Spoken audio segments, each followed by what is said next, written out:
Welcome all of you to the first press conference of the chairman. Sir, I have distributed our press release to about 5 minutes back. So they have the headlines, so to say, and so we can.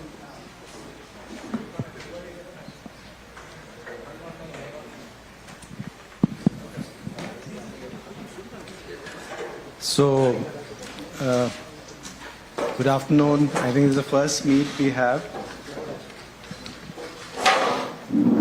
So how do you like this to be done?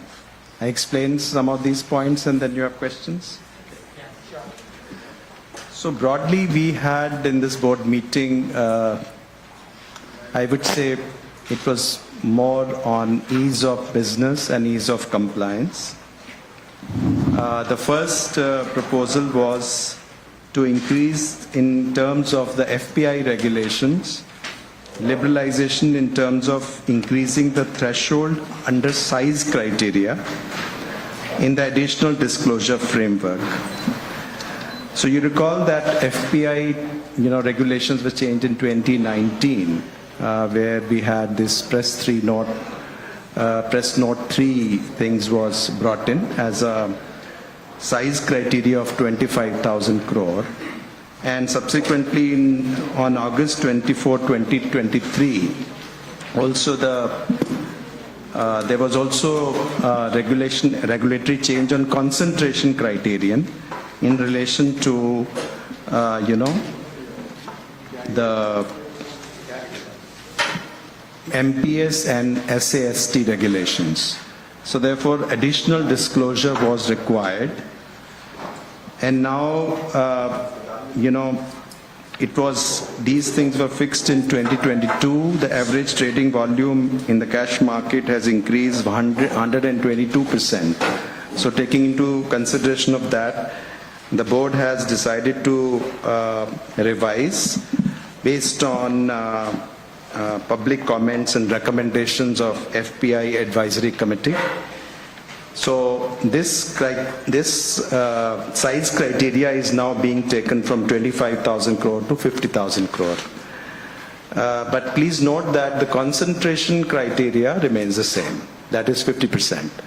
So irrespective of the size, the 50% concentration criteria remains, and in case 50% is breached, then additional disclosure will be required. So that is the first decision. The second decision was in terms of AIF regulations. So Regulation 17A of SEBI AIF regulations, there, we have this category 2 AIFs, which are required to hold a majority of their investments in unlisted securities. Now, there have been recent changes to SEBI listing obligations and disclosure requirement regulations, in which we require that the entity that has issued listed debt securities can issue fresh debt only in listed form. So therefore, there has been an apprehension from the industry that the adequate unlisted debt may not be available. So there was also a request from the side to provide alternatives. So keeping in view the credit risk, because AIFs typically can take greater risk. So you have a liquidity risk as well as a credit risk. So in terms of credit risk, we have ratings. So some of the listed bonds which are in A category or below, they could be considered as relatively having greater risk. So they are also being allowed to the AIF in addition to the unlisted debt securities.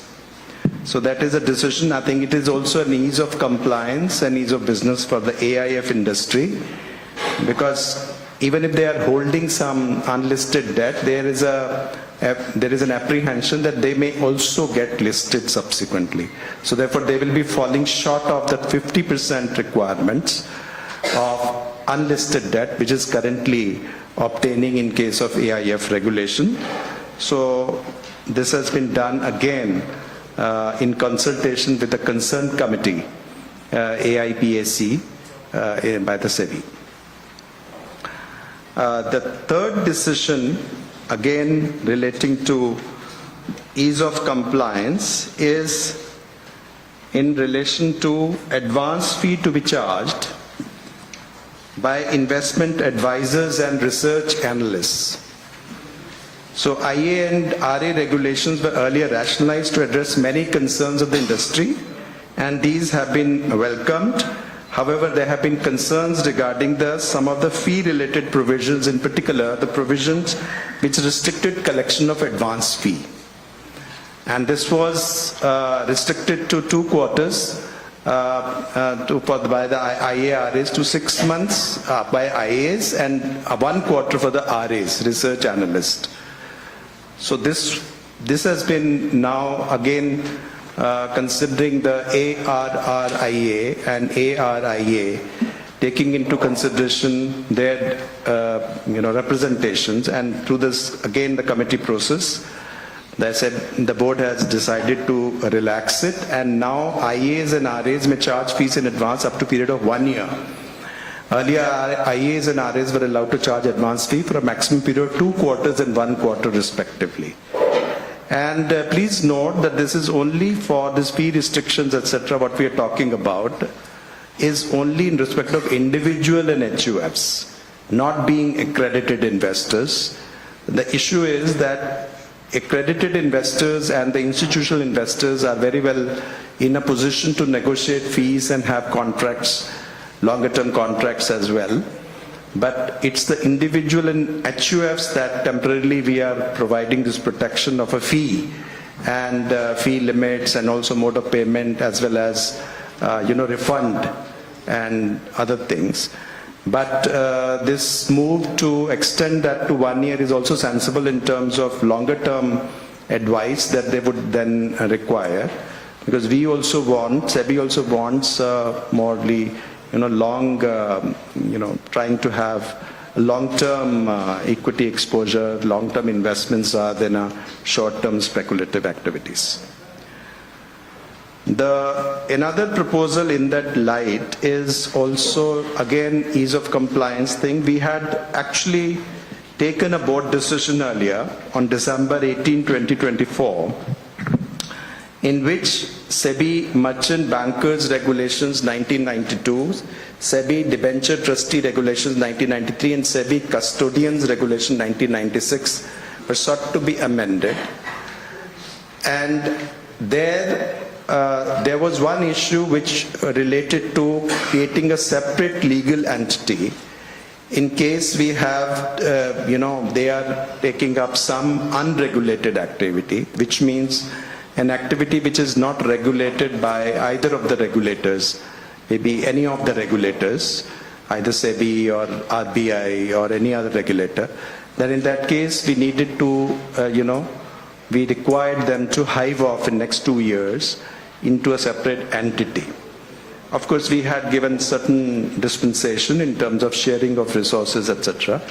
However, we have taken an internal review, and we feel that the alternative approaches may be possible in order to mitigate the risk, at the same time creating the ease of doing business for them. So therefore, it has been decided that we will come back again to the board for a revised proposal. Till that time, we will not operate the earlier decision which was done, which was taken on December 18, 2024. So then we have, these are basically the ease of compliance and ease of business measures.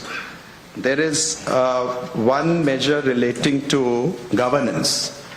And this provision is relating to appointment of public interest directors, cooling off period for key management personnel and directors, and the appointment process for specific KMPs in market infrastructure institutions.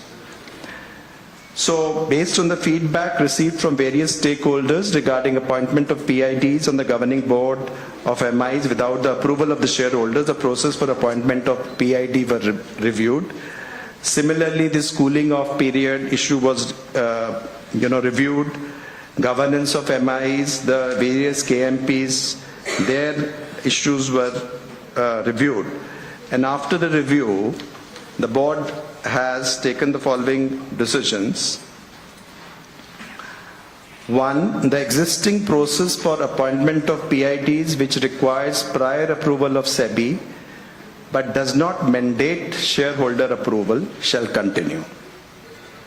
Second, if the governing board of an MII decides not to reappoint an existing PID after his or her first term, it must record the rationale for this decision and communicate it to SEBI. Third, cooling off period for KMPs and directors of MIIs moving to competing MIIs. For that, the governing board of an MII may prescribe a minimum cooling period for its KMPs and directors, including managing director and PIDs, before joining a competing MII. SEBI will no longer prescribe a cooling off period for PIDs transitioning from one MII to another.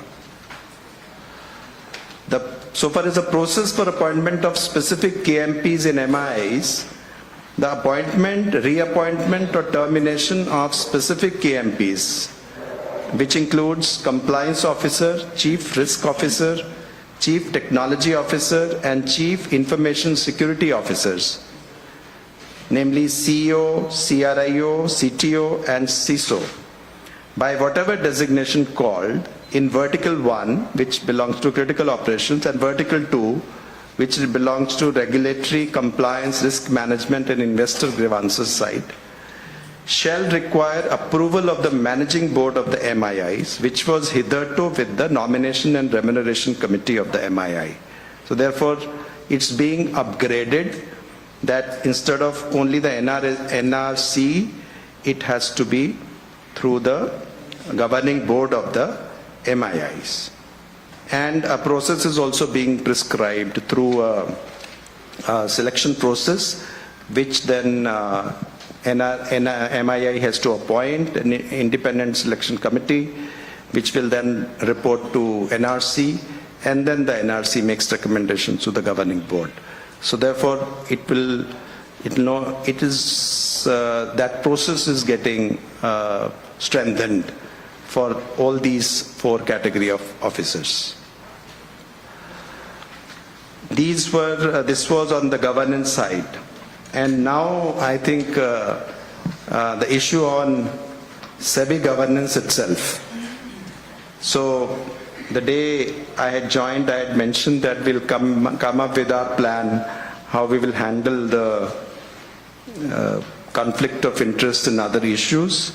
So today the board has decided to constitute a high-level committee to undertake a comprehensive review of the provisions relating to conflict of interest, disclosures pertaining to property, investments, liabilities, etc., and related matters in respect of members, that includes the chairman and officials of the board. As you know, we have there is a code of conduct of 2008 in respect of members of the board, including chairman. And there is also ESR, Employee Service Regulations 2001 for the employees. There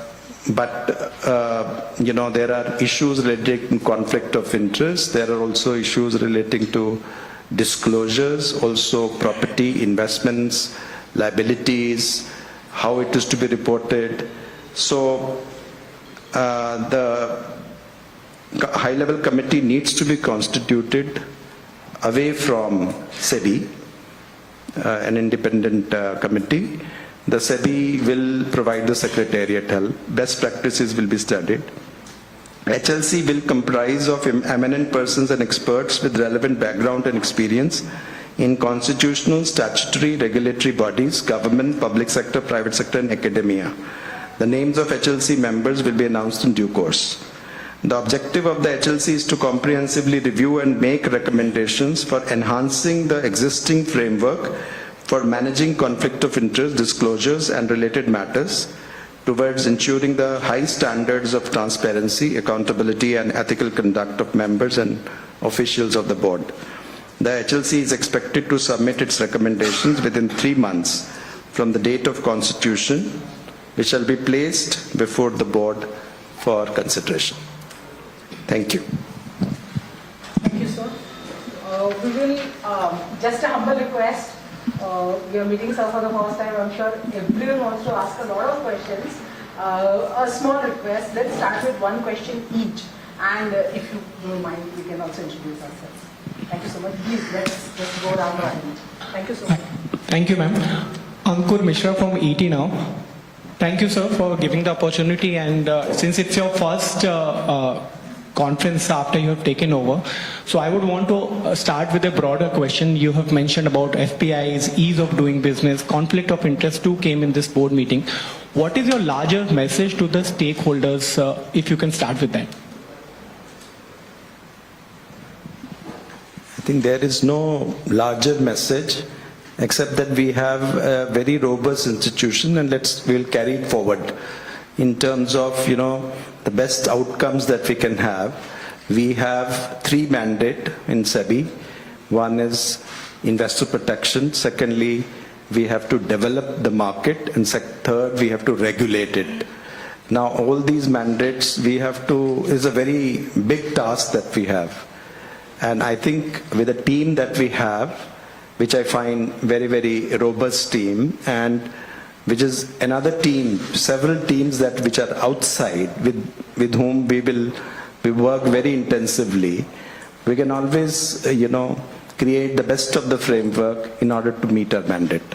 So just one quick thing, ma'am. I'm really sorry. Rajesh, please. Sorry.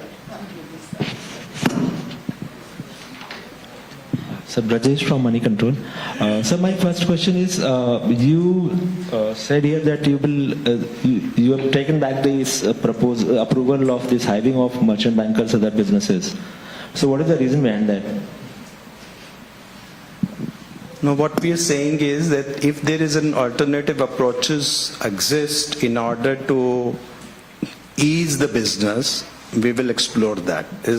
Because everything what we do has a certain cost. So we have to, if the risk can be mitigated otherwise, then we will explore those things as well. Hiving of entities would mean that you have to create new, is a certain cost which you have to incur. So whether we can do it, and secondly, there is also an issue of level playing field. Like, for example, what in that proposal was that, maybe the banks which are regulated by the RBI, there the hiving off will not be done. The banks which are not regulated by the RBI, their hiving will be done. In some respects, it's a non-playing field also. So I think we have to be a little more nuanced and clear on whenever we are doing regulatory changes.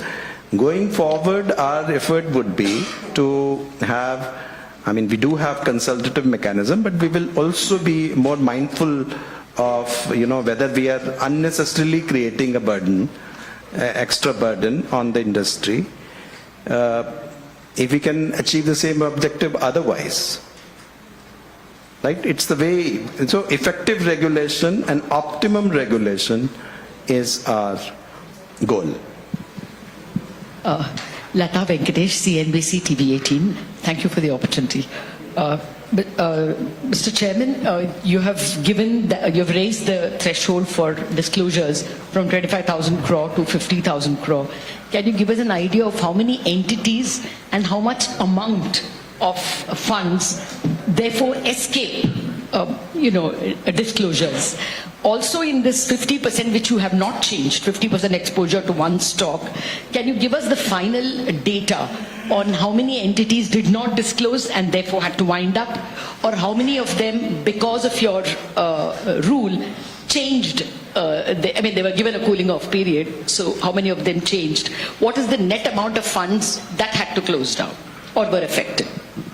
See, there are many exemptions also. Like, for example, many of the funds, sovereign funds, government largely public funds, were also in any case exempt from this. So basically widely held. Now, it is not to say that disclosures are not there. There are disclosures which are required as per the PMLA. So KYC and PMLA disclosures, well, in any case are applicable for every FPI. It's only that more granular exposure is that we are talking. So let us not say that in fact, there's a very detailed KYC and there is very detailed exposures. But if you are really going down to more granular exposure, is that what is there? So I don't think that there would be very many, but the question is that if you set a limit, business start operating at that level. So the question is, I think the capital is needed, so there is no need to artificially restrict the capital to 25k crore when markets have grown. At the moment, there's no number between 25,000 and 50,000 who immediately get excused. As well, that 50% questions. Well, some of them, who may be operating at 25k level, then can now bring more money. It's like, as I said, that people start operating. आप 10% रखो 9.99 में आ जाएगा. It's like. Hi, good evening. This is Menika Doshi from Bloomberg. I want to go to the last point that you made in terms of the approval by the board to set up a high-level committee on the conflict of interest disclosures and related matters. Is this a tacit admission that there were some violations, in the recent past that have required you, after so many years, to revisit this issue of conflict of disclosures by those serving at SEBI? I don't think we can look at it that way. We are saying that 2008 was the last, this was there. So it requires an update. Now, why not now? Why not 6 months ago or 6 months later? Well, you can always ask a question, For every decision that I'm taking, we are taking it today, you can say, why not 6 months earlier? So no connection to research? So, of course, you could say that, there was a certain trust that needs to be built up, if, so to say. And secondly, people in our organization and the outside, they need to be clear that things are fine. There is no such thing, there is no tendency to hide, and we don't want to do that. But we need to have a framework. See, the point is, if you don't have a framework, how do you know which one to be disclosed, how to be disclosed, how you might, if you have a complaint to make, how do you make a complaint, where does it go, how does it get mitigated? It's important that we look at these issues and what are the best practices around. Sir, forgive me for pressing the same point, but we were told there were frameworks. I'll not, we'll not get into the question. Good evening, sir. This is Sajid here from NDTV Profit. Can you give us a change in the policy framework in which SEBI will now be operating? What I mean to say is that you used to set up a committee, then a discussion paper used to come out, and then you used to create an industry standards board. They will recommend something, and then a policy used to come out through a discussion paper, and then it goes to the board. Now that you have gone back on the merchant banking thing because it went through the same process, is there a change in the way policy will be framed in SEBI going forward?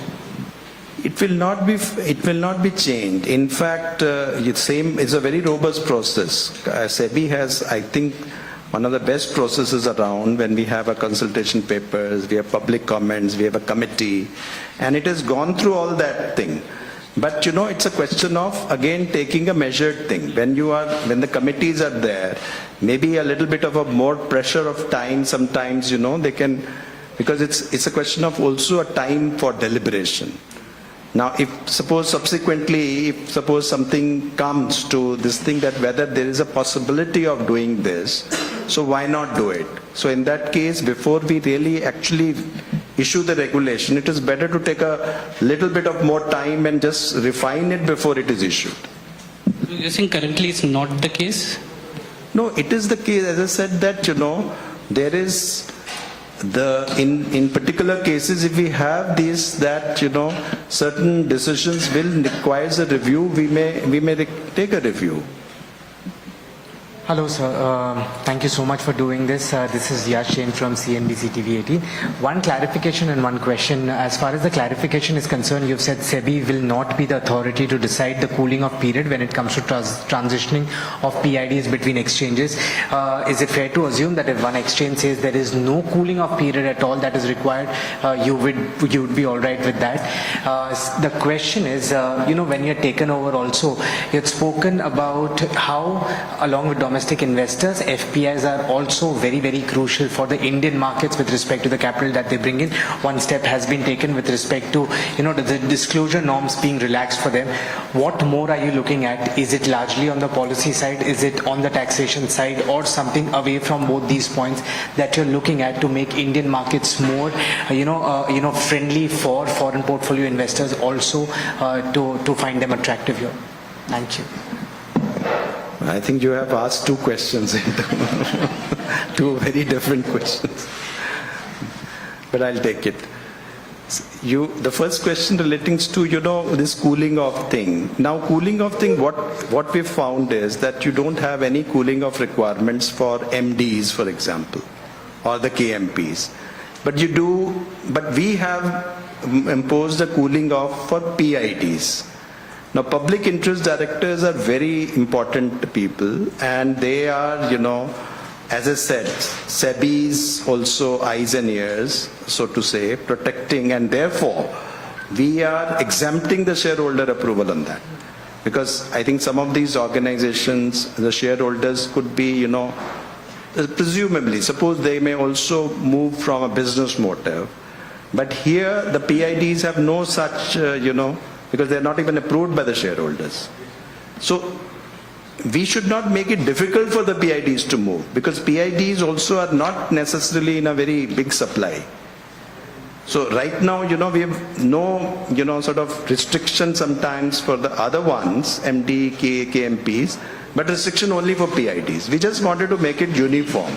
PIDs are in no way, one PID, in fact, if it moves from one MI to another, it's welcome, because it's from one MI also, he's actually bringing in investor protection from one and to taking investor protection to another MII.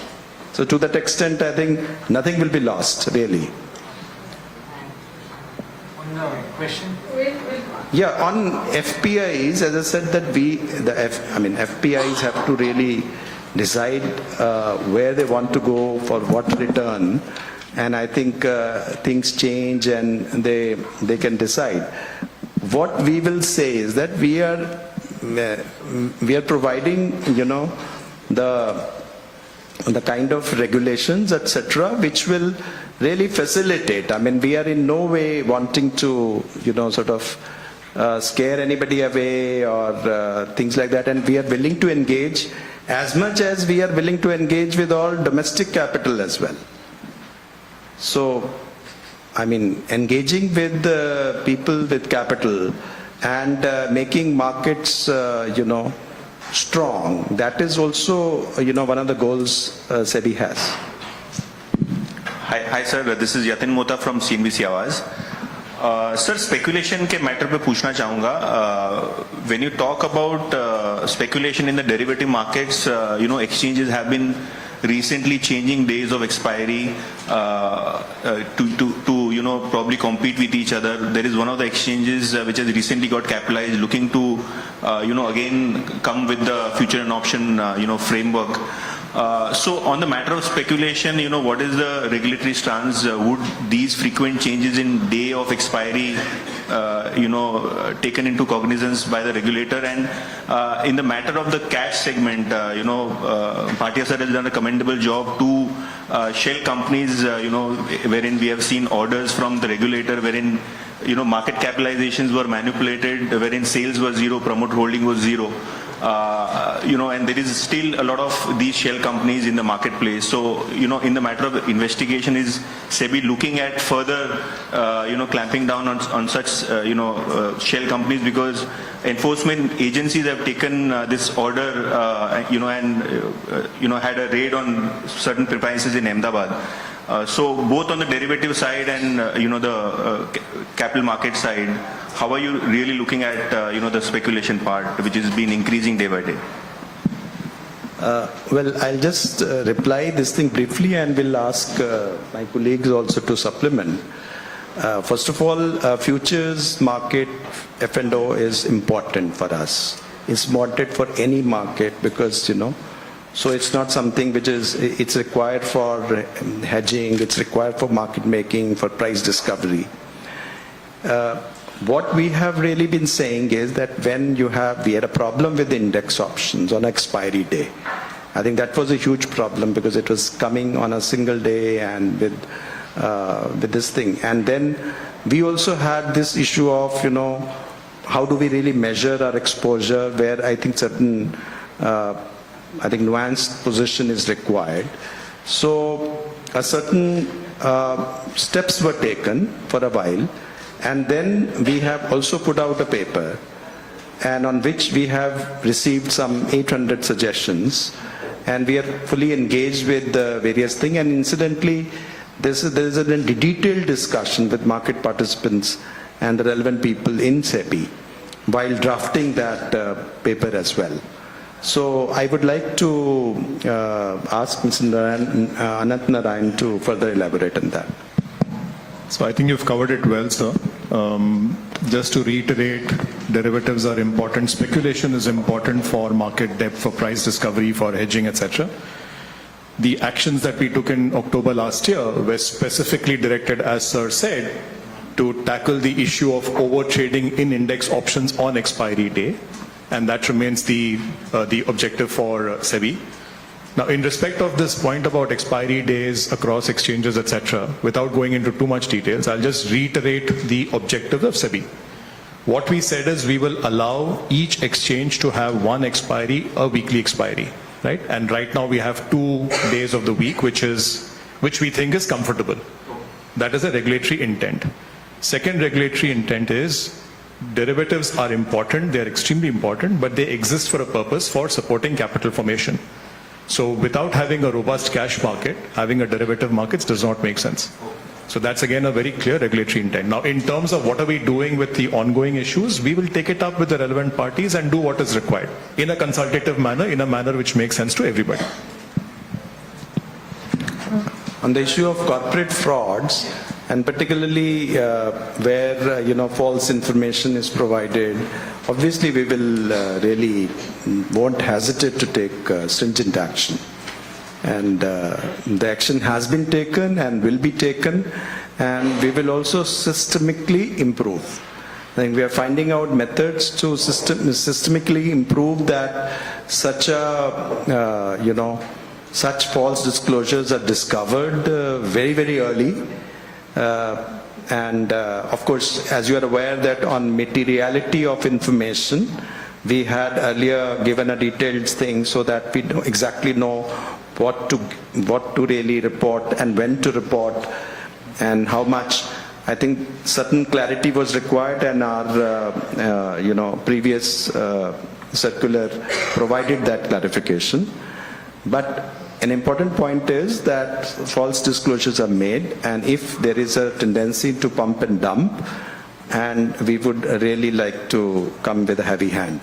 So we have to systemically, along with the exchanges, find out how to really curb this where, on system level, we don't let it go undetected very long. Mr. Bhatia would like to elaborate. Yeah, so it's complex and it's widespread. Everybody knows about it.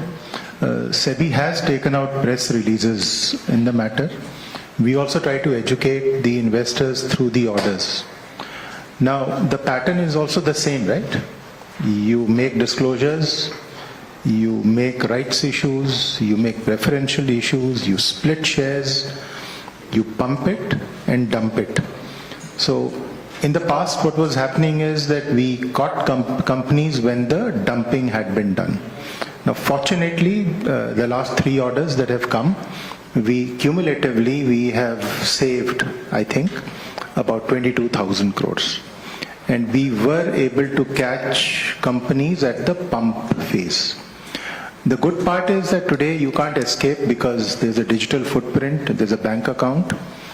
But the heartening part is this, that the other enforcement agencies, regulators, we are all in it together. We know the problem is deep. And as the chairman said, we will continuously work on it.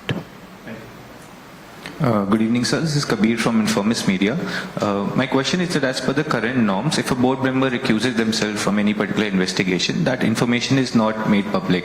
Will you look to review this particular norm in the meeting, in the committee?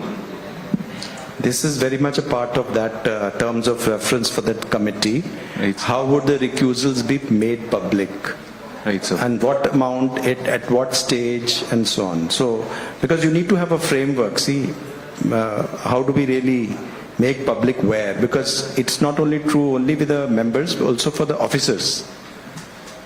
Right. So we have to have a system in place, and we have to have a clarity how it will be really operationalized. All right, sir. Thank you. Hi, this is Mahalakshmi from Money Control.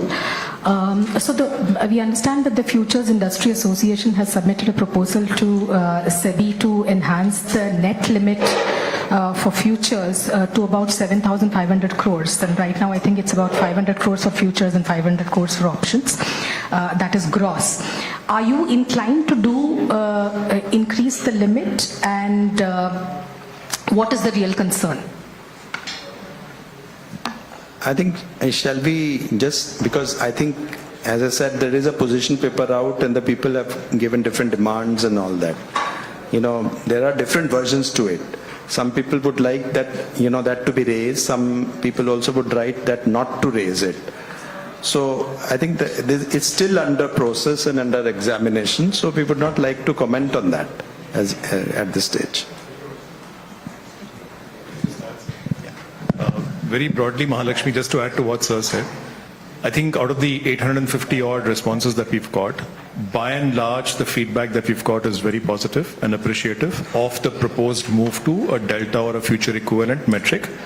As Chairman Sir said, that's a better way of measuring risk than what we have currently. There are some legitimate feedback that has come in specific areas which we are looking at very, very closely, but specifics let's not get into right now. It's going through a process, a consultative process continues. A larger question, that is the intention to weed out or essentially exclude large players in this market? The intent is very clear. One is to have a better metric to express risk that's there in the ecosystem so that all market participants are aware of the right number to look at. Second, as we mentioned in the consultation paper, it's very clear there. We are also seeing some cases of, in the single stocks, futures and options, stocks being pushed into ban category because of the artificial increase in open limits under the notional, metric. That is again something that we intend to, or will be a consequence of a move to a future equivalent. Third, again in the consultation paper, we've made it very clear of the top 50 open interest holders in index options. There are some people who are running very, very large delta positions. I think we've talked about 1% of those particular numbers. The intent is to ensure that there is clarity about their positions that they're holding, both from a regulatory perspective and a market perspective. And of course, there are things like concentration risk and the potential for manipulation, etc., that we are very mindful of. Overall, the intent is to come with a system, an ecosystem which is supportive of capital formation, allows for price discovery, for market depth, and for risk hedging, without having any concerns about, artificial things going into ban period or of any fears of manipulation. That's the regulatory intent. Ira Dugal from Reuters. Sorry, I'm going back to the high-level committee on conflict of interest and disclosures. So is this not an issue for the government to take up and standardize it across regulators? Why is this specific to SEBI? And does it, give us a signal that the issue was with SEBI rather than a broader review required of regulatory, conflict of interest? Also, in this conversation, is there any thought being given to increase disclosures to Parliament or increase regulatory sort of, responsiveness to Parliament rather than just internally? Well, I think if you really see accountability in Indian context, we have many eyes. Accountability can be looked at from the point of view of many hands. As Christopher Pollitt said, is a problem of many hands and a problem of many eyes. Now, so there are many eyes. If you really see the accountability, there's a political accountability, there's an accountability to Parliament, there is an accountability to judiciary, there is an accountability to media. We are responding to your questions. We have accountability within our own organization, which is an internal hierarchical accountability. So accountability is there, you know, you are in a democracy, you are in an accountability situation. What we are discussing is here the nuances of that accountability, how it will be, you know, reflected, right? So now, how much of public disclosure should be there? You also have a right to privacy, for example, right? So every time you have a balancing of that. On the public space, we might say, okay, we have to shed a certain level of privacy in order to do a public purpose. In that case, we take a conscious decision to really move towards more transparency at the cost of privacy. Now, people don't like, for example, like their property details to be put out in the public. You know, you may not like it, for example, but in public place, perhaps we may have to. So, but these are the things that need to be really clear. And that's what clarity we need to bring about so far as SEBI is concerned. So SEBI board talks about SEBI, I can't comment otherwise, but there has been different levels of accountability different organizations have, including, you know, the kind of things that we do are also different. Since the SEBI is a market regulator, I think a certain level which is expected from us may be of a slightly higher order, and probably if that is so, we should accept it. But let it come out of the committee's deliberations. I think there's a need for wisdom in this, to go for different aspects and come out with a framework where everyone is clear, both internally, us and you are clear as to what to expect from disclosures and how much to expect and when to expect. So this is Ashish from Money Control. I have a question around the SME IPO segment. Now the recent past has seen SEBI tightening the rules for SME IPO, but if you look at various metrics, whether it is in terms of average number of retail applicants in SME IPOs, it has jumped multifold in the last few years. If you look at the anchor allocation, it seems that it is a closed group of entities that corner all the anchor allocation in SME IPOs. So going ahead, when you look at this data point, do you think that SEBI needs to do more to, need to further tighten the SME norms, especially when we keep talking about retail investors getting into products where they shouldn't be? I think again it is basically striking a balance, because on the one hand you have this tightening instinct, on the one hand you have this liberalization instinct, and we have to know exactly where is a balance, and I think we keep grappling with it and we'll keep grappling with it also. Contextually it might change also. And this is the same thing for you as well. How much you should tighten and how much you should liberalize, you know, it's a daily thing. And so therefore I've talked about that optimum regulation in this, because regulation will be necessary in order to really protect the thing, because there could be information asymmetries, there could be also asymmetry of power. But at the same time, we also have to have the liberal instinct also unleashed, because many times, you know, unless and until you give people's, you know, innovations, etc., also can't be. So while we have this type A error, the type 1 error, we have a type 2 errors also. So we can't have a regulatory overreach of type 2, but we also can't have type 1 error where we are going to miss out on some very important things, and we don't regulate, then we may create a big systemic risk.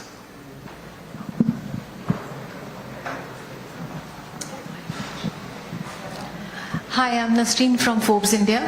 So I have a question related to the HLC that you announced today. When can we expect the members, or have you started constituting the? Have you started looking after who's going to be part of this members, and how soon can we expect an announcement on this? We just had the board decision today. Now we need to, find out and also confirm with the members, because for every such committee, the member has to agree, and soon you will hear. Hi, thank you, Chairman. Chiranjeevi this side from Bloomberg News. Just on the proposal on the new measure for open interest, the delta-based measure. You earlier mentioned that your intent is to reduce costs as well as not create unnecessary burden. While SEBI's November actions have taken care of the over trading on retail side, is there any intent to also look at the possible abuse or market abuse on the institutional side within F&O space that a lot of people have been talking about? And on the F&O proposal in particular, if it does turn out that the responses do indicate that costs will go up, would you consider alternate measures, as you indicated you have considered for merchant banking rules? No, we are examining the issue, and I think those points are always there in the consideration while taking decision. Hi, I'm Akshata from the Hindu Business Line. I want to come back to the high-level committee. While it is just approved, but is the idea retrospective, or will it only apply now onwards? Because like you said, there's trust in the institution that needs to be built. So would it not be better, say, outside people have a database set where they can, go back and check? So is it a future, will it apply only for future members or also past ones?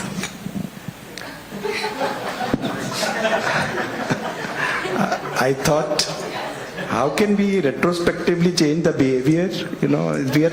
We are not in a time machine, going back into time. And I thought that media would be against the retrospectivity, anything, which is done. No, because what I meant... Let's move forward.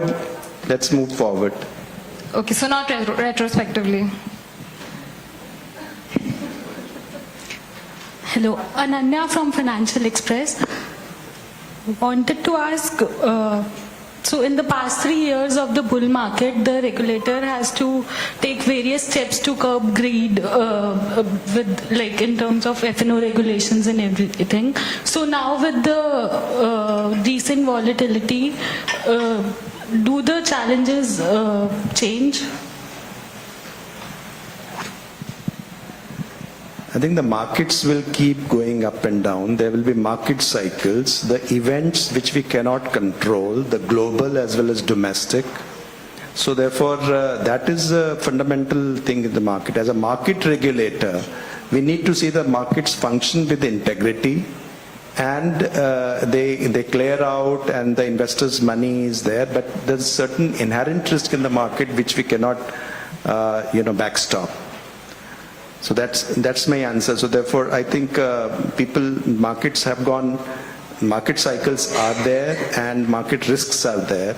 But at the same time, if you can say last 5 years or 10 years, Indian markets have yielded return. So if you take it a longer term, you would realize that the markets in India have paid off as compared to relatively to other jurisdictions. Hi sir, good evening. I'm Khushbu Tiwari from Business Standard.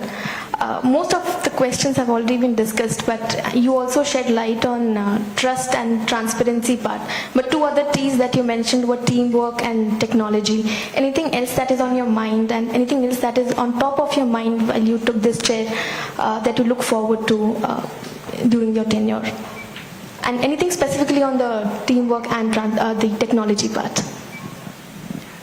I think there is a team out here also when we are sitting. So the teamwork is basically we're working together on a common mission.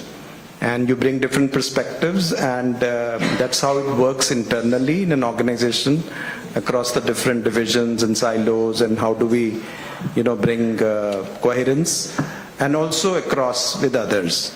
So how much are we able to listen and all that? Of course, within the bounded rationality of human beings. But teamwork is important. I think nothing works without teamwork. And the other one is technology, and literally nothing works without technology today. So, but we are all sitting. There was one question on the FPI data also, and all through the last while we have focused a lot more on the data. So anything on internally such kind of data churn has been done on what will be the kind of inflows that you are expecting, because not exactly we can't say how much inflows will be coming, but any other number of how many FPIs it will impact, the threshold change, and because that is also part of the certain technology that you are leveraging inside SEBI before you formulate the regulations. No, I think, let me tell you, SEBI deals with large data, and we have large capability on data analytics and AI tools and surveillance and so on. So we will be constantly upgrading, and SEBI is not only a question of only internal thing. We look at the whole market ecosystem. So therefore, we have to really look at how next 10 years, what's going to be happen for technology, and all our market institutions have to upgrade their technology accordingly. We need to really see the AI, the benefit, as well as the AI, the cons, the pros and the cons, the problems that might throw up. So these are the challenges that we have to do it, and fortunately for us, we do have bandwidth to engage with a lot of players, a lot of people who know the subject and with whom we can interact, and we can always, work out there. So the question is, how do we really keep ahead, if not ahead, at least keep with the curve? Thank you, sir. Hello. Sir, Shama Mishra from Doordarshan. Sir, with retail investors' participation at an all-time high, how do you plan to balance the market growth with the risk management for inexperienced participants? Would you like to take it? In fact, I have to tell you that one of the first things the new chairman did was to review our investor education and awareness programs. So I think we've come a long way over the last few years. I think as of March 2020, we had about 4.9 crore people in the SEBI ecosystem. Today we have 13.6 crore people. It's almost tripled in the last 5 years or so. But we still have a long way to go in terms of increasing this number to the number of people who, for instance, have bank accounts in this country or have PAN and Aadhaar linked, etc. At the same time, our financial inclusion is also not just about getting more people into the ecosystem, but making sure that they're risk aware. And frankly, their investor education and awareness plays a huge role, besides the role that all of you here, Chairman mentioned the team, all of you here play as well. So we're doing a few things here. One is we are conducting a nationwide survey which will help us address these two questions. What does it take to increase the number of participants from the current level to even higher? Is it access? Is it knowledge? Is it fear? What is it that we have to overcome to increase that number? Second is, what is the level of awareness of people? And where are the gaps in terms of risk awareness so that people take informed decisions, people are responsible investors? And in what way do we fill this gap? In what language, in what medium, through which medium should we actually make the communication, etc.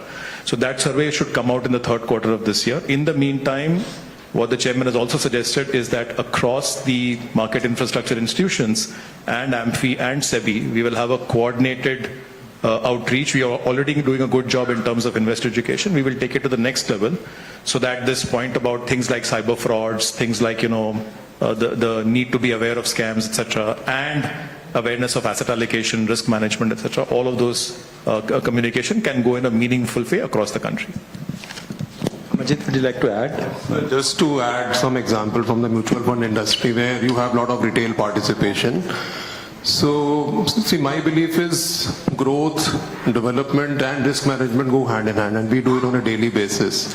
So just to give you an example from the mutual fund industry, we've promoted, as you know, Choti SIP, that 250 rupees SIP. We've also brought in a special investment product where people with higher risk appetite can come to the market.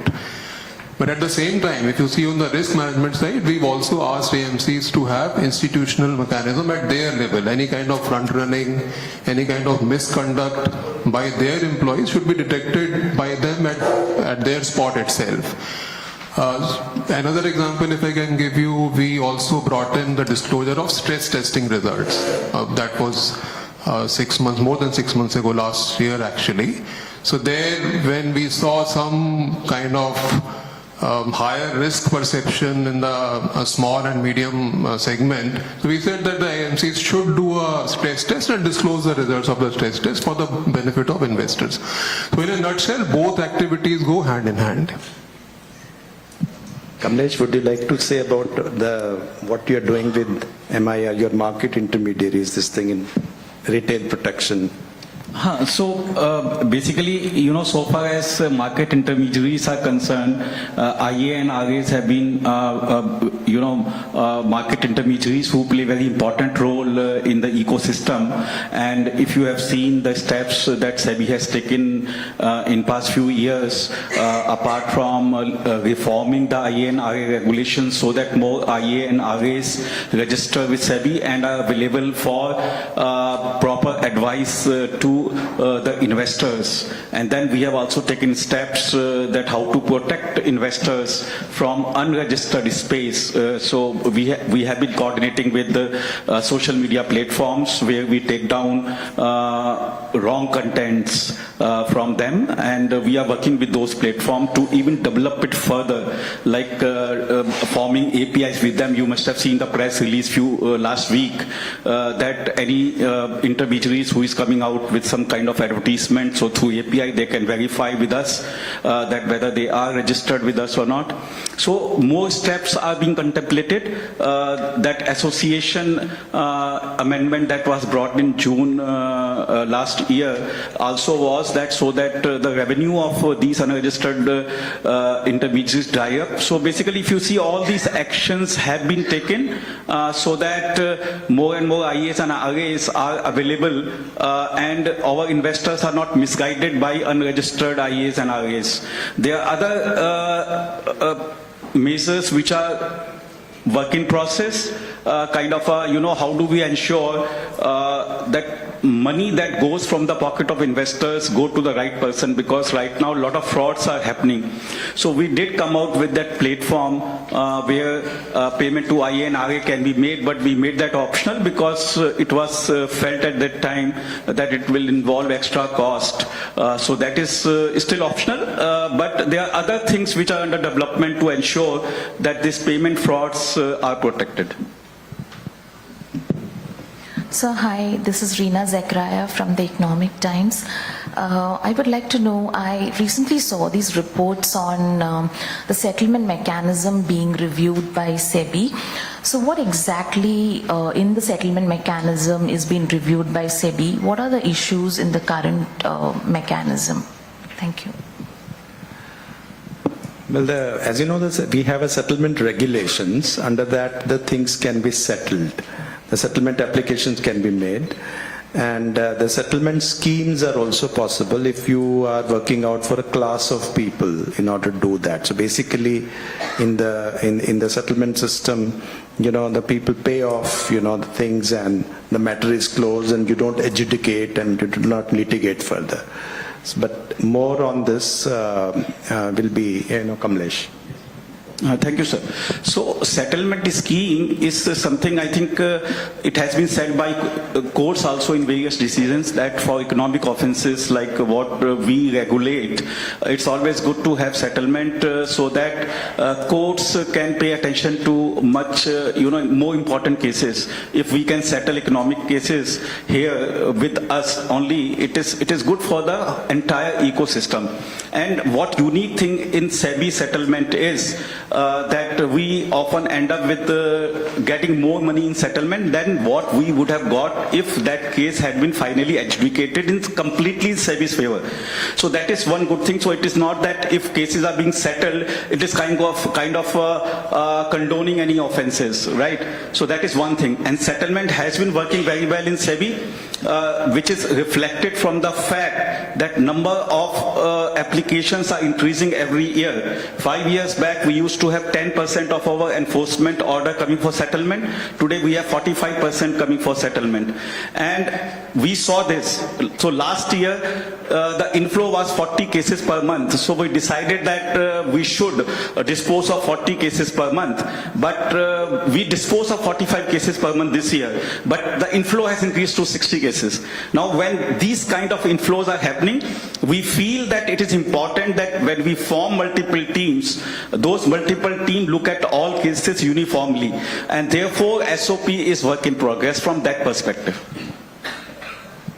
Hello sir, this is Prateek from PTI. I just wanted to ask, are there any specific measures being planned on employee or HR front for bettering the working conditions?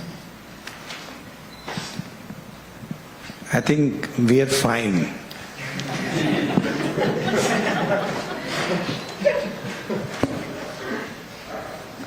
Good evening, sir. Ashok from the Hindu. Again, the questions about high-level committee.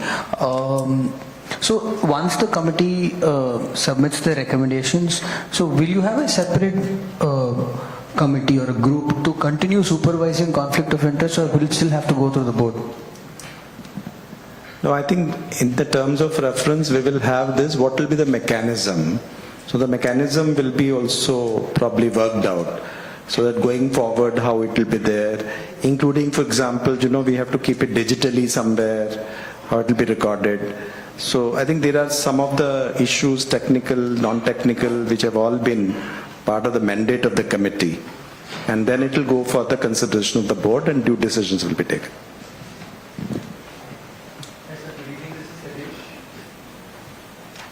From Indian Express. So I just want to know, recently a private lender reported derivative losses of over 2,000 crores. Is there anything which SEBI is looking into the matter? I think he has answered it, Anand.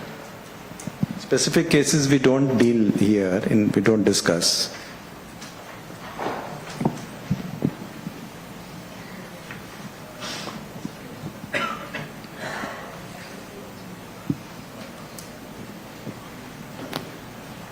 This is Neha Joshi from Mint newspaper. I wanted to know what is the status of the approval to be given for NSE's IPO? Because we've been told that it's awaiting from SEBI's level, the approval. Which one? We don't answer on specific, but surely I think we'll look into it. I've just we'll apply our mind on how is it and how we can take it forward and what's the issues. Sir, this is Lalatendu Mishra from the Hindu.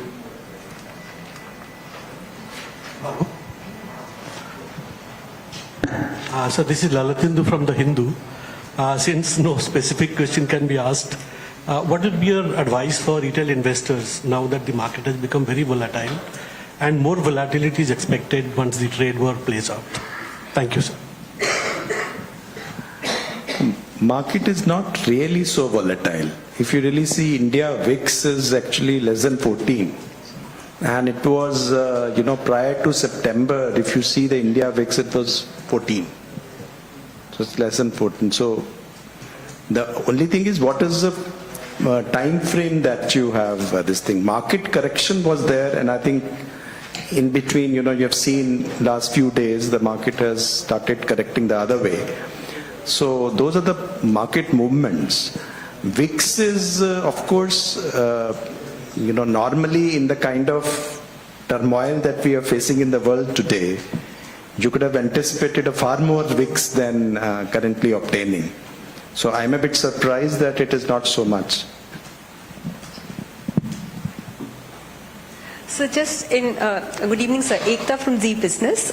So just in continuation is my question. आपने अभी बोला market ने काफी हद तक correct किया है, but क्या अभी भी आपको लगता है कुछ फ्रॉथ है या अभी करेक्शन बाकी है? स्पेशली जब हमने हाल ही में देखा कि फाइनेंस मिनिस्ट्री ने भी कंसर्न दिखाया कि बहुत सी हाउस होल्ड सेविंग अभी भी मार्केट्स की तरफ जा रही है, ये सोच कर कि शायद ये बेस्ट टाइम है खरीदने का, एक बार फिर से कोविड की तरह मार्केट में उछाल आएगा. And I am sorry it's a long question. और इसी सब चीजों का प्लस माइनस का फायदा उठाकर हमने ये भी देखा कि बहुत सारे सोशल मीडिया पर इन्फ्लुएंसर्स हैं जो अभी बोलते हैं कि ये बेस्ट टाइम है खरीदने का, आपको इतना रिटर्न मिलेगा ही मिलेगा, and only 2% as per CFA report are like SEBI registered. So you know how you are also trying to curb this, क्योंकि ये भी एक बहुत बड़ा नुकसान है लोगों के लिए जो विश्वास करते हैं, specially on the basis of followers and all. ये मार्केट पे हम कमेंट नहीं करेंगे. मार्केट अच्छा है, बुरा है, कितना है, किसको कितना करना चाहिए, वो आप इन्वेस्टर्स तय करें. लेकिन हाँ, इन्फ्लुएंसर्स का जो काम है कि जो मैल प्रैक्टिसेस हैं उसको दूर करना, ये हमारा काम है. तो अब इस तरह से 70,000 जो हैं हमारे इस तरह के एडवाइस देने वाले, we have taken down with the help of Meta and the Google, and they have cooperated with us, and then we have told that this is not as per the regulations and they have been taken down. लेकिन वो और आ जाते हैं, फिर करना पड़ता है. and so we have taken also the thing कि आप जो स्टॉक ब्रोकर्स हैं उनके साथ वो एडवर्टाइजमेंट नहीं कर सकते. हमने ये भी कहा है कि जो एडवर्टाइजमेंट यदि आपको देना है, यदि मेटा गूगल में कोई भी डिजिटल एडवर्टाइजमेंट देना है, तो उनका जो रजिस्ट्रेशन है, SI है, जो विद द एक्सचेंजेस, वो ईमेल और मोबाइल वाला चेक होगा, ऑटोमेटिकली चेक होगा, तभी उसको वो एडवर्टाइजमेंट वो अपलोड कर सकते हैं. So we are trying to like squeeze their business out, because they must come out in a more registered way. And registration thing we are trying to simplify. So how much more, to make like ease of business and so on, they do not find it, it's very onerous to register. तो दोनों तरफ से हम लोग, हमारा ये effort रहेगा. और जैसा कि मेरे कोलीग्स ने यहाँ बताया, एक हमारा बड़ा एफर्ट रहेगा अवेयरनेस में ऑन एक्चुअली सेफ इन्वेस्टिंग. और सेफ इन्वेस्टिंग में उसमें ये भी है कि हम लोग एक तो रिस्क अपना समझें, हर एक का अपना अपना रिस्क एपेटाइट होता है, अपने हिसाब से होता है, अपने लाइफ साइकिल के हिसाब से होता है. और दूसरा जो है उसमें साइबर रिस्क भी इन्वॉल्व है कि बहुत सारे ऐसे ऑनलाइन प्लेटफॉर्म से कुछ लोग स्विंडल हो जाते हैं और उसके बाद उनको करता, तो उनको कैसे रोका जाए, उसके बारे में कैसे अवेयरनेस की जाए. So there is a lot of things which we need to work in unison together with different agencies to work, and we will do it. Thank you, sir. Thank you for the opportunity, sir. My question will be related to investor protection only, because I assume it's closer to your heart. For this question, you ask all the members to respond, and Anand sir also said that first task given by you to them was this only. And for the better reach, I will ask in Hindi so it can reach a larger audience, sir. Sir, कुछ वक्त पहले जो आपके द्वारा एक सर्वे लाया गया था, रिसर्च ली गई थी, जिसमें कहा था कि FNO के अंदर 90% तक जो लोग हैं वो नुकसान वहन कर रहे हैं. और उसके बाद अवेयरनेस भी की गई थी, जो ट्रेडिंग प्लेटफॉर्म, किसी भी ट्रेडिंग प्लेटफॉर्म पे जाते थे तो पहले वो क्लिक करना होता था, उसके बाद ही आगे की प्रक्रिया पूरी होती थी. तो अभी जो इतनी सारे प्रयास करे सेबी ने, उसके बाद किस तरह की स्थिति हुई है? और हाल के दिनों में एक और जो रिपोर्ट आई थी, कई जगह वो रिपोर्ट पब्लिश भी हुई, और उस रिपोर्ट को लेकर लोगों में काफी ज्यादा जिज्ञासा हुई कि FNO ट्रेडिंग को लेकर सेबी कुछ नियम बनाने वाला है. कोई एग्जाम पास करना होगा, तो वो किस तरह का एग्जाम होगा? वो ऑनलाइन एग्जाम होगा, रिटर्न होगा, रिटर्न में भी ऑब्जेक्टिव होगा, सब्जेक्टिव होगा, उसकी क्या क्वालिफिकेशन होगी? तो किस तरह की सेबी की वो तैयारी है, अगर आप बता पाए, क्योंकि इसको लेकर सर काफी ज्यादा जिज्ञासा है देश भर में कि क्या FNO ट्रेडिंग करने के लिए कोई एग्जाम पास करना जरूरी होगा, कोई सर्टिफिकेट लेना जरूरी होगा, कोई मिनिमम क्वालिफिकेशन भी जरूरी होगी? क्या इस पर कुछ सेबी का विचार है क्या? आपने भी बताया था, जो वो रिपोर्ट तो सही है कि जो रिपोर्ट आई थी कि बहुत लोगों को नुकसान हुआ है, तो दो तरह के हैं, एक तो कि वो उनमें जानकारी पैदा हो, दूसरा सिस्टमिक इम्प्रूवमेंट क्या हो सकते हैं जिसमें कि जो मैनिपुलेटिव रिस्क है अगेंस्ट स्मॉल इन्वेस्टर्स वो कम हो। तो मतलब मार्केट को कैसे गाइड किया जाए in terms of its structure and it's regulation, कि वो ज्यादा ठीक तरह से काम करे। तो दोनों ही प्रयास हमारे जारी हैं, बट इसके बारे में अनंत नारायण थोड़ा और बताएंगे आपको। अगर आप अनुमति दे तो मैं इंग्लिश में बात करूंगा। So, look, as far as this suitability appropriateness conditions are concerned, you're saying, will there be any condition that you have to pass an NISM exam, etc.? Many years ago, in 2012, if I remember, exchanges are anyway dictated to the brokers that they should be ensuring that people who are trading on their platforms are aware. So exchanges are, remember, first-line regulators. So there is already a requirement between them and brokers to ensure that people who are coming in are aware. Okay? Are we specifically looking at anything at this point in time? No. So as I mentioned, in the October steps that we took, those were taken specifically to, try and target over trading on index options on expiry day. There we did not stipulate any conditions about people. So as of now, there are no such thoughts in progress. Of course, as first-line regulators, exchanges are always free to take whatever steps that they think are necessary to further the same three things that Chairman sir mentioned are our objectives, are also objectives of the entire ecosystem. Now, in terms of what the outcome has been of the October steps, in fact, sir has suggested that we come out with a white paper giving out what the impact in the market has been. Very broadly, our objectives have been achieved. We have seen a decline in index options trading on expiry day. The other ecosystem, whether it is single stocks, futures and options, whether it is futures trading, whether it is index options trading outside of expiry day, they are pretty much holding up. So our objectives have pretty much been met. So at this point in time, we are neither trying to increase any steps nor relax any steps. The steps that we have proposed now in the consultation paper are for better risk metrics, not necessarily for trying to reduce or increase trading in the markets. Thank you. Ma'am, if I can ask you a question. Sir, there is always a floodgate, there is always this. Sir, just want to confirm, for the first time you have raided an IPS officer for pumping and dumping case. Can you elaborate on that, sir? There was the answer to this question, right? In the beginning, no specific cases. Ma'am, one question just on PSUs. Sir, just one question on PSUs. On PSUs, sir, just one question. Yeah. The same question, I think we can share the same thing. I mean, sir, you've been on the other side as well, with your role at the firm. And you've been asking the previous SEBI chairperson also about this thing. But this was regarding the minimum public shareholding norms and certain governance norms which are different for PSUs today as compared to other listed entities. What will be your, intention and the approach towards this thing in terms of bringing a glide path when it comes to minimum public shareholding norms and bringing uniformity there with respect to PSU companies? And mutual fund TER regulations were also coming for review. What is the feedback that you've received from the industry? Because we assume that certain feedback has come. How soon can we expect them? Thank you, sir. Yes, you always ask two questions, but they are quite diametrically opposite questions. They are not related also. So I think you take the related party transaction very seriously. Sir, may I add the PSU governance question on the same thing? So every year we see certain PSUs who do not meet certain criteria on the board members. For example, independent board members, the requirement for minimum numbers, or the women directors on the board. Every year there are certain PSUs which will come and seek the waiver of penalty. How are we looking at such cases? Because it's an annual thing. So how do we address such thing on a regular basis? Every year they seek exchanges for the waivers.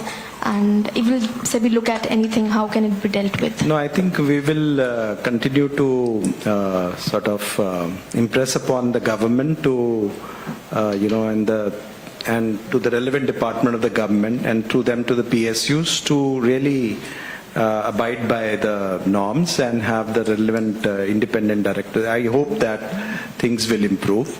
The second thing is on about minimum public shareholding. I mean, there is a 19A. There has been a certain time which the government can give, but broadly you will find that many of the PSUs already are now, which were hitherto there, are reaching the minimum public shareholding. Now it's very few which are left. And some of them, there may not be possibility of their reaching MPS also for the reasons that they're not very difficult to offload the stock now, if they are not in a good condition. So only some of them would have been left out. So there has been a vast improvement in terms of minimum public shareholding achievement, MPS achievement in case of PSUs, and we hope that rest of them also will come soon towards that goal. Sir, we've nothing much to tell there, so we have to consult all the stakeholders again. So that is still in process.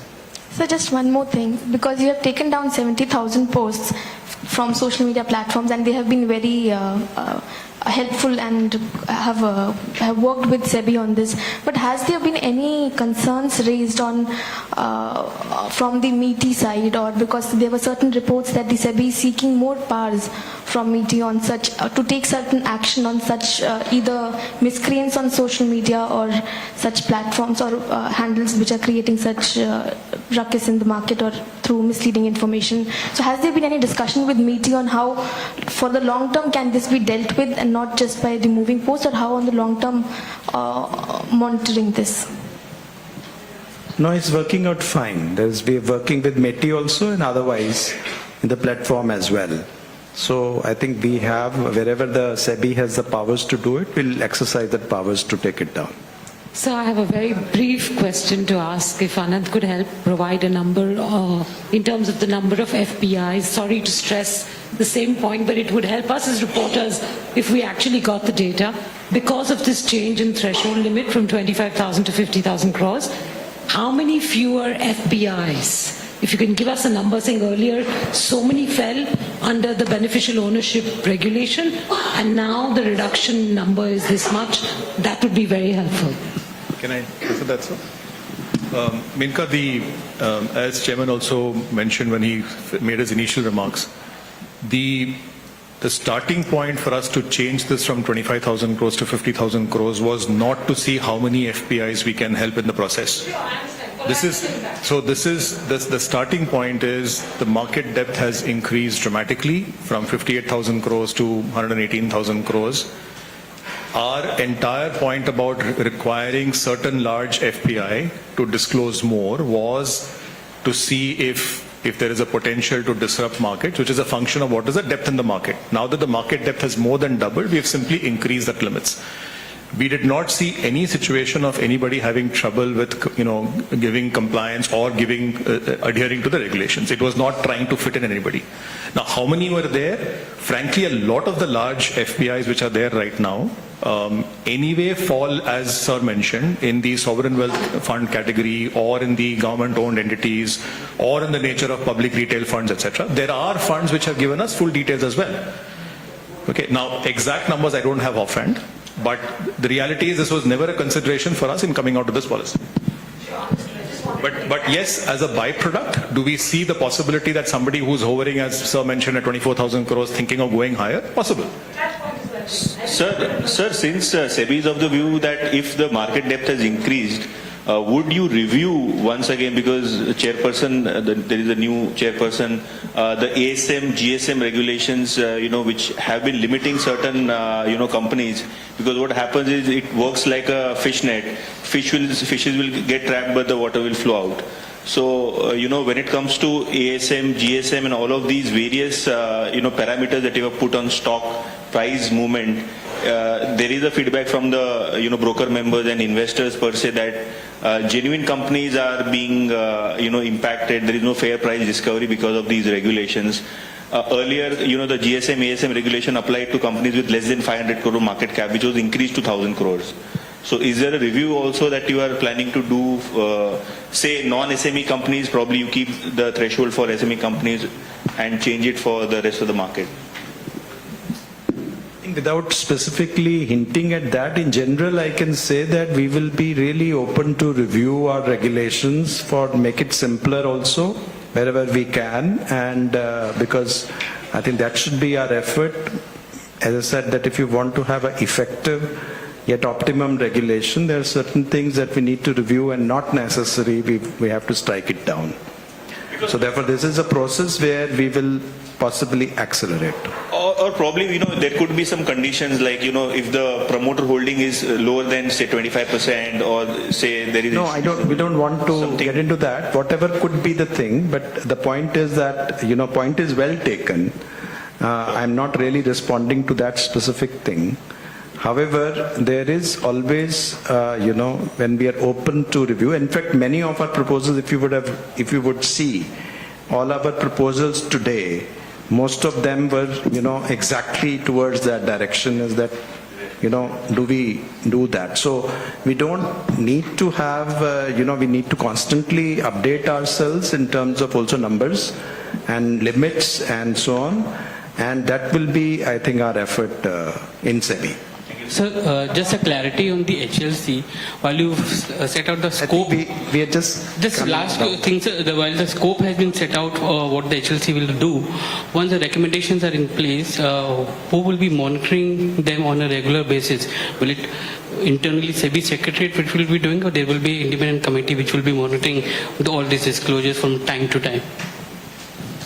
I think this is SEBI's initiative, and SEBI will do it. I mean, if we are not really, if we don't have the buy-in, why should we would have come the proposal in the first place? I mean, we can self-regulate ourselves, and we are coming and trying to be open.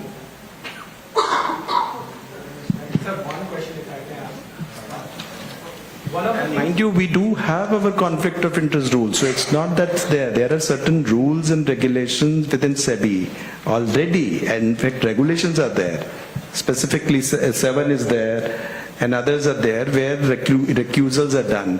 Our point is also many of things which are being done, how much of it is disclosed to the public also.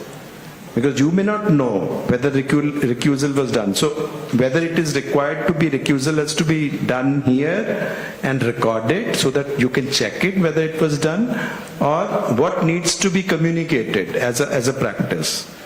So disclosure and the practices both are being looked at.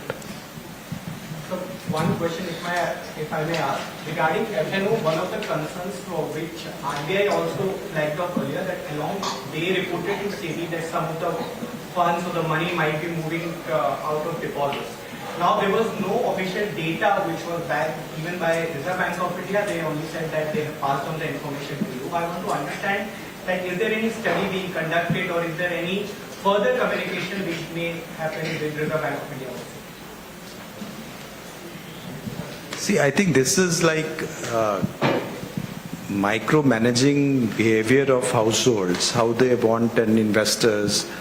Now, you have to, whether you want to put it in FD, whether you have to put it in saving bank, or whether you want to invest in this. I mean, how can we really, basically things, the market is giving different kinds of return, different type of risks. You have to really choose, what you would like. So I don't think that, that we can really make regulations around it. How should you should be using your money? I think we can. So just one question. So I can only say that we will communicate. We'll be actively communicating with media, and we'll strengthen Sangeeta's department, and she will. She will be. May I just ask one question and wrap up? Just may I ask, sir? No, and like sir said, we'll be more and we'll be engaging more.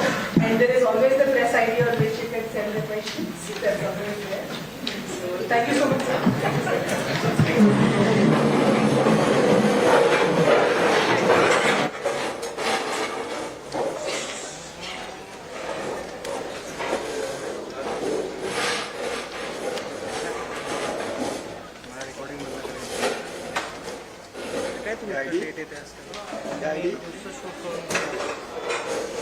दोन live नंतर press conference ठीक आहे. हांजी sir बोलिए ना.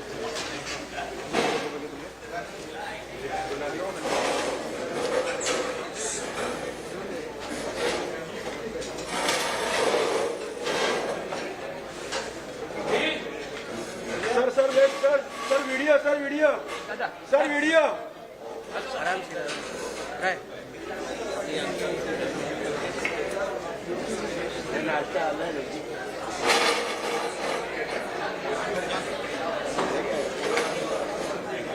झाले उठल्या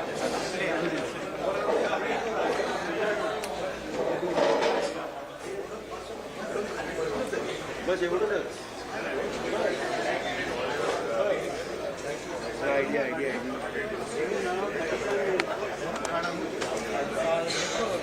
दिखाओ पहला माइक्रो का छोटा नहीं मेरे को कौन सा काट